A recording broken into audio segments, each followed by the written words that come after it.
Okay, so what does the sex trade have to do with you and your family, and why should you be involved and very concerned about this issue?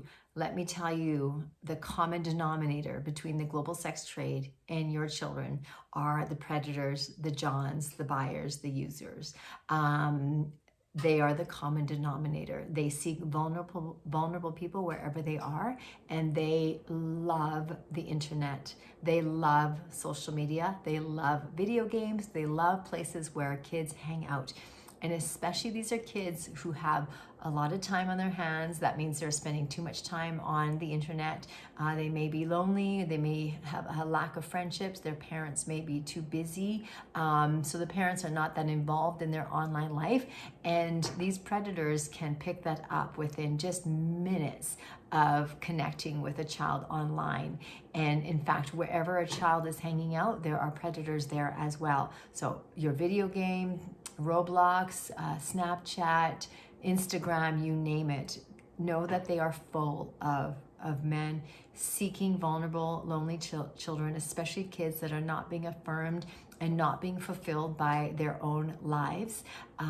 These men will pour into that and establish trust and relationships so quickly that your child will then be coerced into exposing more information, sharing more information, where they go to school, what their pet's name is, and it will escalate to the point of sharing photos. And once that happens, then the power that these abusers have over children is astounding.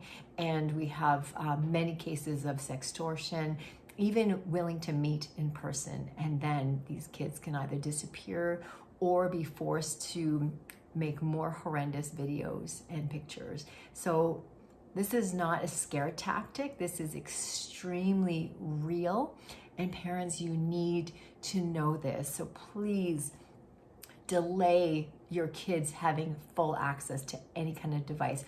Children do not need screen to have a healthy childhood.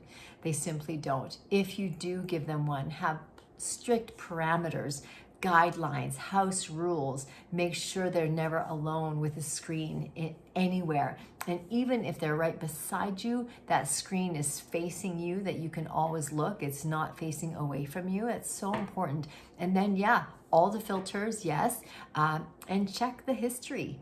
Kids are naturally curious. They shouldn't be punished for that, but they need to be warned that a simple, innocent search could expose them to the most traumatic, violent pornography that is out there, because it is out there, and the internet seems anxious to expose our children to this material. And studies show the younger they're exposed to pornography, the greater their risk of being almost being, I don't want to say brainwashed, but into believing that what they're seeing is true, and that is what sex is, and that's how they are supposed to act out with friends, with other people, other children, and this is happening as well.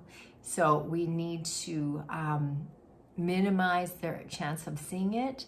We also need to have hard conversations for when they will see it, how they should respond and how they should react. And I will link below to a book that can help you with that conversation. So parents, a reminder to be heavily involved in your child's screen life. Their childhood is at risk, and we can do so much to help them, equip them, come alongside them, empower them, encourage them. They don't have to be afraid of what we know. They don't know what you know, and it should stay that way. So let's be intentional, parents. Be encouraged, but be very, very aware and proactive. Okay, there's your parent tip for the month of October.